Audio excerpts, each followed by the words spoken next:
Welcome, everybody. This is the Rotary E-Club of Silicon Valley. We meet every week in order to share ideas on innovation, entrepreneurship, and education, particularly as they relate to service. Rotary's motto is service above self, and that's our goal every week, to kind of live up to what Rotary is and does all over the world to help people in big ways, small ways. It's a wonderful organization. It's a service organization, and if you are visiting and you've never thought about joining a service organization, you should be thinking about these things, because it's awfully fun to be part of a group that brings a lot of positive energy together to make things happen for people everywhere. When we talk about people working to make things happen for other people, that brings us to talking about our speaker today. So we have with us today from Paris, Abiodun Odunuga. Sorry, Abiodun.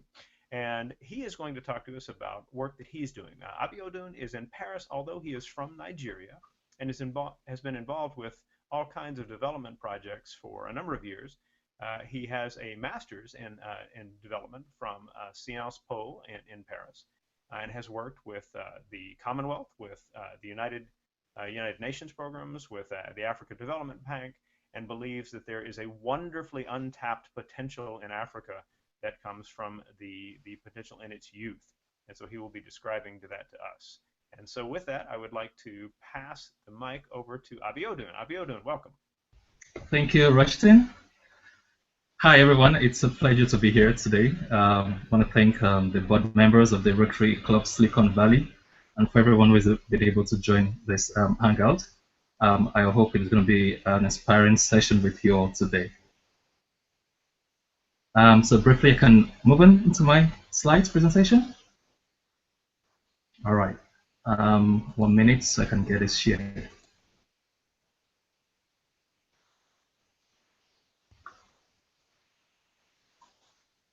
Okay. Briefly, like you can see, I would be speaking about leveraging on youth entrepreneurship to solve Africa's development challenges. And few details about me. I'm a scientist by training. I had my bachelor's degree in industrial physics. I'm also a development practitioner, both formal and informal training, and also a social entrepreneur by heart, which is the core of my presentation today. I'll be talking about some of my projects with outstanding young folks from Africa, and now we've been able to synergize to be able to solve some present-day challenges. I'm a Nigerian, as you can see. I love Africa. Probably something that is necessary for you to know about me is the fact that I only take salads because I hear they are healthy, not because I like them or I enjoy them. I'm probably the exception in my family because everybody, some of them or most of them do grains. So I take salads out of necessity, not because I love them. So to the presentation proper. When it comes to entrepreneurship or problems in Africa, we know about the challenges. It's not new. We understand poverty, we understand youth unemployment, which are the two focal ones I'll be telling this presentation at. For poverty, all you need to do is just Google right now. Even after this presentation on Google, poorest country in the world, and then you see the 5-letter words, which stand for Africa, and that's not new because it's the fact that top 23 poorest nations in the world, Africa inhabits about 19 of them, and so we understand that from various statistics and day-to-day information supplying around there. And also youth unemployment, which is also a very, very popular challenge we all know cuts across the world, but very, very specific to Africa is what I'll be dealing with. Few statistics here to be able to drive on what I'll be sharing about and what necessitated the reason why I came up with some of the projects I came up with some friends. About 2 million young people already in Africa right now, and they are aged between 15 to 24 years. And that makes Africa the youngest population in the world. And this, as projections goes by, this number is expected to double by 2045. Currently, we have many unemployed people in Africa, but 60% are young people.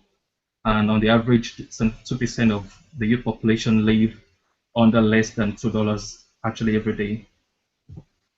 Case in point, Nigeria, which is where I started from, and that's because I'm from there. So according to the National Bureau of Statistics, 34% of Nigerian young people were unemployed in 2012. And the same year, approximately all the total number of unemployed young people were about 11.1 million. I mean, so it's not just a game of numbers. We need to put this in context and try to compare so that this can drive the message home. 11.1 million people means that's about 33 times the population of Iceland, which is about 329,000 population right now. And that's about 88 times that of Luxembourg, 290 times that of Monaco. And this population of unemployed young people in Nigeria at 2012 is about the same population of the entire people in Republic of Benin, a door neighbor to Nigeria. And so that makes us understand the gap when it comes to the inherent potentials that can be tapped into if this number is tapped into and if they can be productive in a country like Nigeria. Also, by NISA 2013, makes us understand that 20% of the unemployed young people in Nigeria, 20% of them are actually university graduates having a first level degree, and some of them still remain unemployed for the next 5 years after they graduated from school. And so, what was the solution we came about? Some years back, I started up, we co-founded an organization with a friend of mine who is in this picture, is at my right-hand side, Steve Araba, is a name based in Nigeria. And we came up with a project, Hybrid, which has evolved also to a standalone organization. And our desire was to see how we can be able to solve that problem, try to see how we can reduce the number of graduates who get out of school with certificates, but they actually become unemployed after a number of years. And so we decided to see how we can leverage on information and technology to be able to empower students in tertiary institutions in Nigeria and see how they can be able to harness these tools and be able to translate them into businesses and also solve complex problems for organizations. And so within the space of 2 years, in a joint partnership with Microsoft and Nokia, as at then, we're able to reach over 2,000 young people in Nigeria, which covers about over 10 tertiary institutions. And these young people were empowered with IT skills, and after a few months down the graduation line, some of them became standalone entrepreneurs, developing applications that can be found on all the app stores around, and some of them actually now run their own self-sufficient enterprises to be able to solve IT problems for big organizations. The second social enterprise we created, which also started as a project, is Business Management Consortium.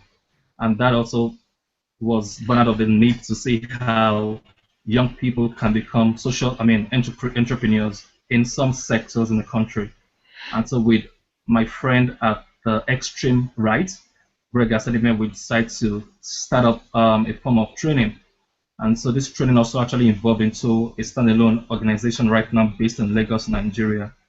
And what do? We get young people who are unemployed, and then we try to help them get trainings in the line of their interest. So a young person comes and says, I want to be a fashion designer, but I don't know how. So we get them trainings, we get them mentors, and mentors are successful entrepreneurs in the line of their interest.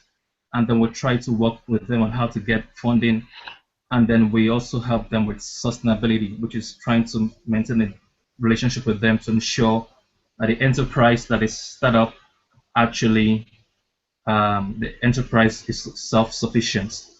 Over the past 4 years of BMC's existence, we've been able to support young people in sectors such as pastries, fashion, agriculture, real estate, logistics, retail, and IT. And these young entrepreneurs have now become job creators and not job seekers anymore.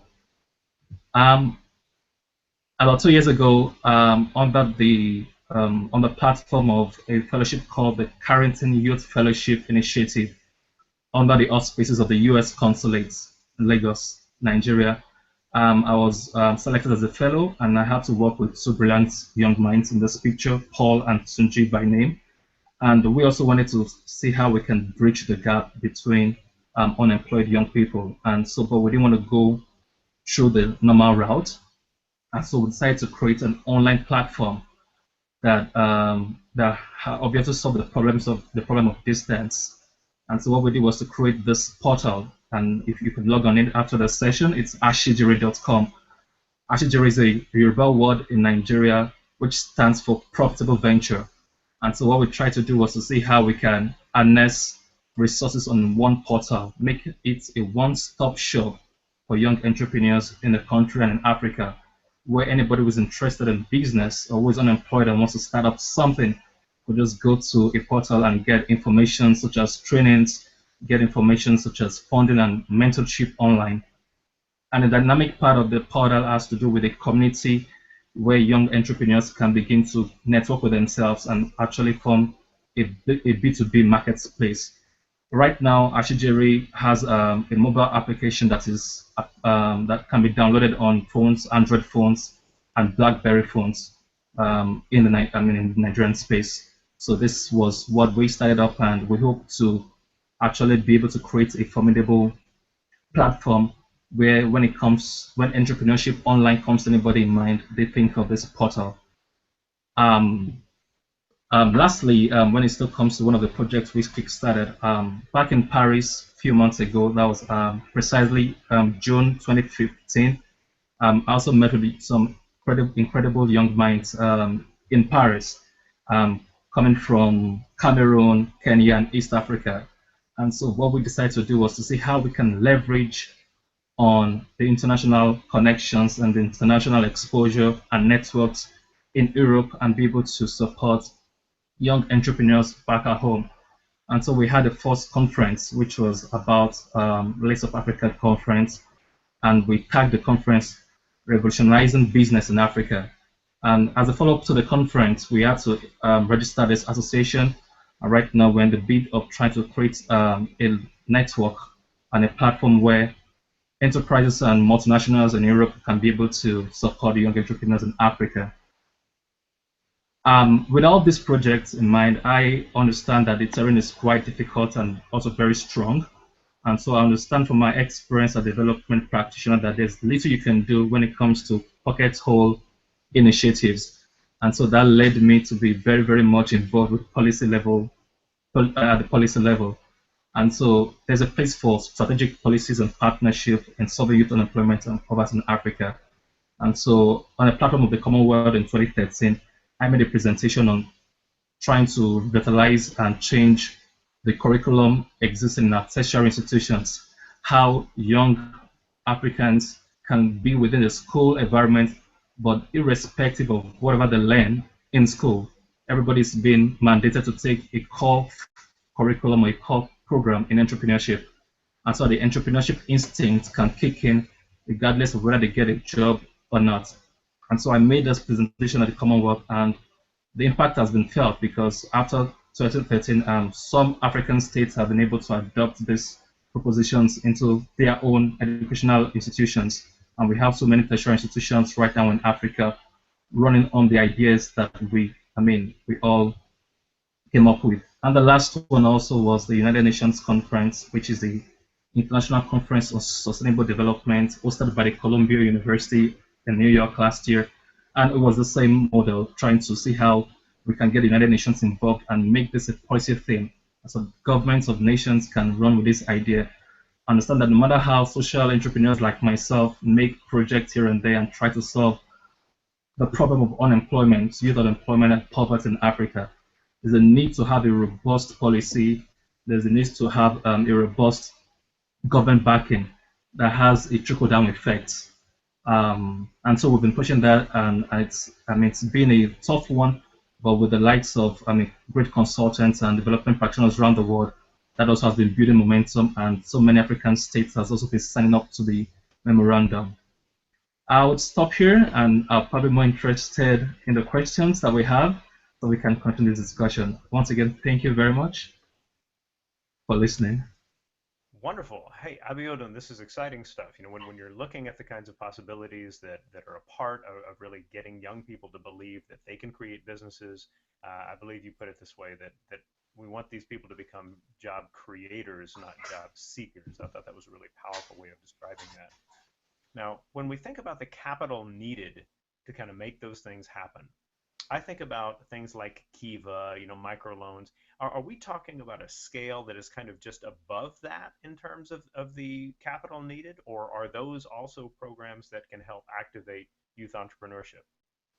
Yeah, for the programs, we have different levels. For instance, we have young people actually who have no idea of what they want to do, and so just some of them just come with ideas. Some come without ideas, and they ask. So we ask them questions. What are you really passionate about? What do you want to do with your life? And so we meet some at the idea level. And for some, they actually started up businesses and enterprises, but they've been stunted. Their growth has been stunted for some period, and so they just need some pushing and some backing into the market space. So depending on what the needs of the young people are, we try to tailor our solutions to meet them. Very cool. I want to get our others involved in on the questions, but I also want to introduce the group that we have with us. We have with us four, including me, five members of the Rotary E Club of Silicon Valley, and a member of the team at Rotary International Headquarters as well. So starting from one side and going to the other, I don't know how it will look for everybody else, but we have Brian Lidico, who is in Santa Cruz, international property law, an international an intellectual property lawyer. So, and I should add about Brian that he and I are part of the team that has started the entrepreneurial mentorship program. So, Abiodun, one of the ways we might choose to work together is if you have people who say, we really want to connect with somebody who can ask us a lot of strong questions and give us advice. We set that up so that we can, we have someone essentially fill out a survey telling about the business ideas they have, and we'll talk to them for about 30 minutes. We have a number of people who have a lot of experience mentoring entrepreneurs, and we're happy to do that. So Brian's a part of that team. We also have with us Laurie from Evanston, and she is part of Rotary International's team there. And we've been trading ideas just recently, and so I invited her to take part in this, so I'm glad she can be there. Lisa Heifel is an educational technology consultant and tech coach for teachers in the Pleasanton Unified School District. And then we have Paul Masso. Paul is an accomplished Rotaractor, and I believe Paul, a former Rotaract district governor. Is that right? I think so. Yeah. Yeah, that's correct, Rushton. Cool. Yeah. I mean, Rotaract is one of those programs, of course, that allows young people to begin seeing new possibilities, and making sure that we're tapping into that in places like Africa, where people can say, okay, I may not be able to fully join a Rotary club, but I can get connected with people who are dynamic and making good things happen. Rotaract kind of lives that around the world.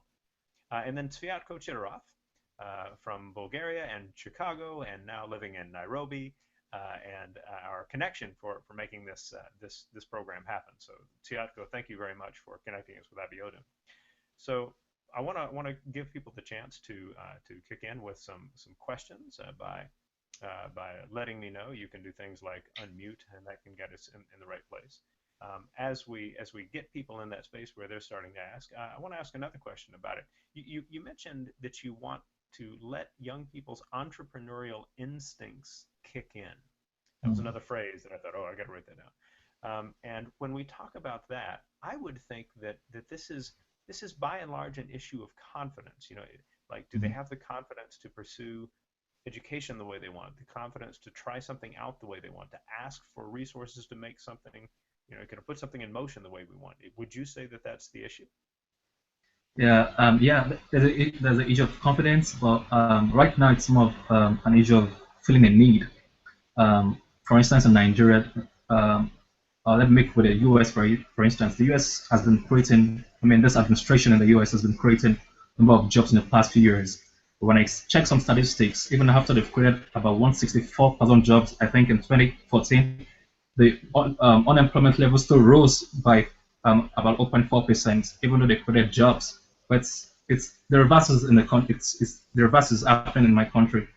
We don't have enough formal jobs that can absorb graduates. We don't have enough federal capital projects, or we don't have private institutions that can absorb, young graduates. And so it's a matter of necessity that one way to reduce unemployment is that people need to actually help themselves. And if they cannot be helped, if they cannot help themselves, they need to be helped to start up something. And so the idea of helping them get an entrepreneurship education balance to whatever they study is to help them have the mindset of an entrepreneur. For instance, I studied industrial physics while in school, and my final year project was on renewable energy. There's so much potential renewable energy in Africa and Nigeria, from waste biomass to solar panels and everything.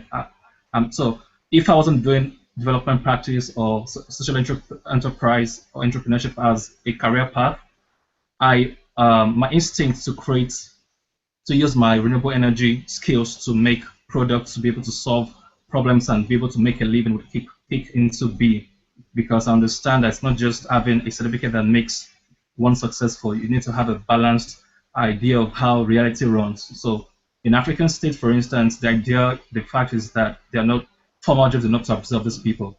And so entrepreneurship becomes a necessity if we must reduce youth unemployment, because it's one way unemployment can be reduced drastically without having to go through manufacturing industries, which will take a number of years to even get them to have a license to start up in a place like Nigeria. Well, it would seem that if so many people are, if you have so many university graduates, for example, that are looking for possibilities, that this is an incredible resource for multinational corporations that are looking for talented people who can connect via, long distance and able to be able to do all kind of work from where they are without any extra infrastructure needed for that, right? True. So one of the earlier questions through the chat was from Brian. Brian is curious about the role of languages. Clearly that one barrier people have is to communicate effectively about nuanced ideas. And he asked what languages you speak, and I'm curious, as a language teacher, I'm a former teacher of Japanese language, what role you see language as playing in helping people begin to find entrepreneurial possibilities. So which languages do you speak, and how does that fit in? Okay, I speak a local language in Nigeria called Yoruba, and I also speak English, which is the lingua franca in Nigeria. And right now I speak French, basic French.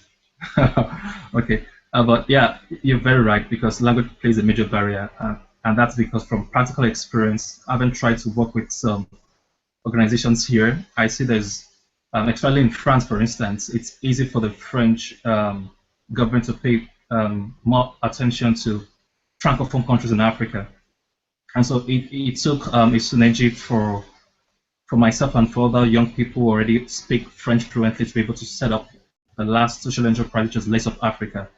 But for a place like Nigeria, English is the lingua franca. So within West African states, Nigeria, Ghana, for instance, it's easier for us to have a partnership for young people to work together compared to a Nigerian partnership with Togo and Benin, even though these countries are very close to us. So language actually plays a major barrier, but with the platform of technology when it comes to IT, for instance, I think IT is a leveler. And so with the use of technology spaces and trying to see how we can take some of what we would do online, I think that barrier can be mitigated and we can begin to be able to make some form of progress. So it's a barrier, but it shouldn't stop partnerships, it shouldn't stop progress or solutions that we have. Got it. I think we have a question from Brian regarding corruption. So Brian, kick in. Hi, I thought this was a great presentation. I've worked with a number of people from Nigeria, and my very uneducated impression is that the country is full of super well-educated and very business-oriented people and very successful business class. And all like reading the news from Nigeria, it seems to me that if not for corruption in the society, the country ought to be richer per capita than South Korea or Japan. I'm curious, do you have any ideas for what Westerners like us can do, if anything, to help Nigeria transition to a society where the government isn't stealing everything? Yeah, good question. I think I'll start with what the present government is doing.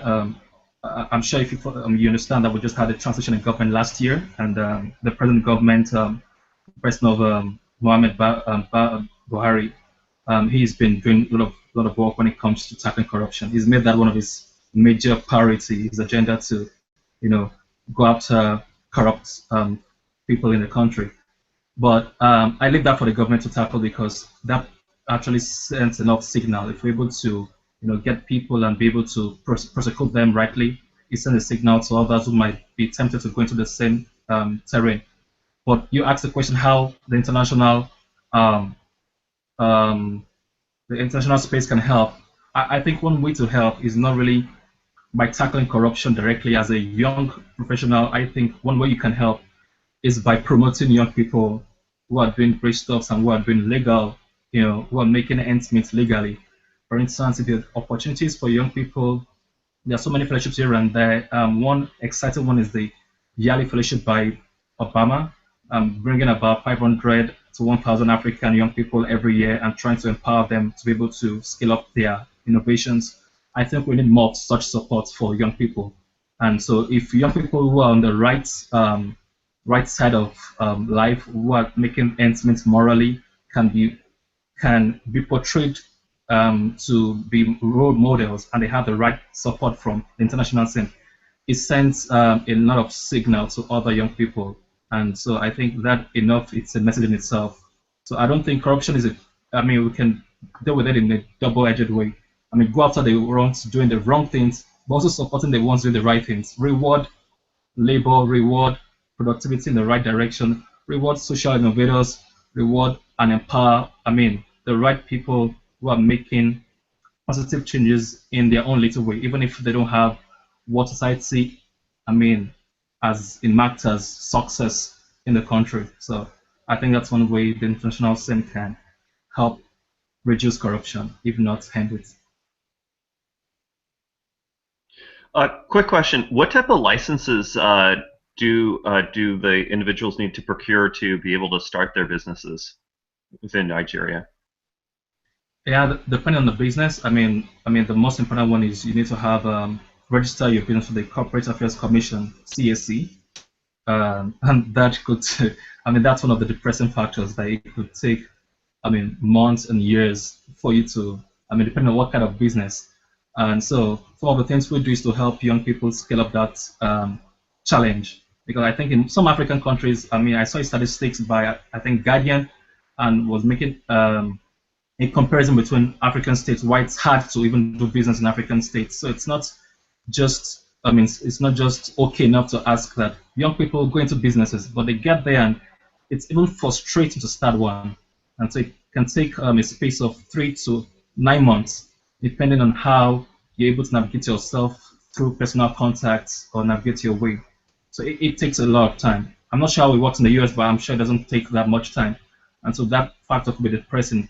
And beyond just even legalizing, and I think they also document that young entrepreneurs are being asked to submit, which actually even, it's the direct ideology of, of the existence of why microfinance was created. Microfinance banks were created to support, startup entrepreneurs and help them grow.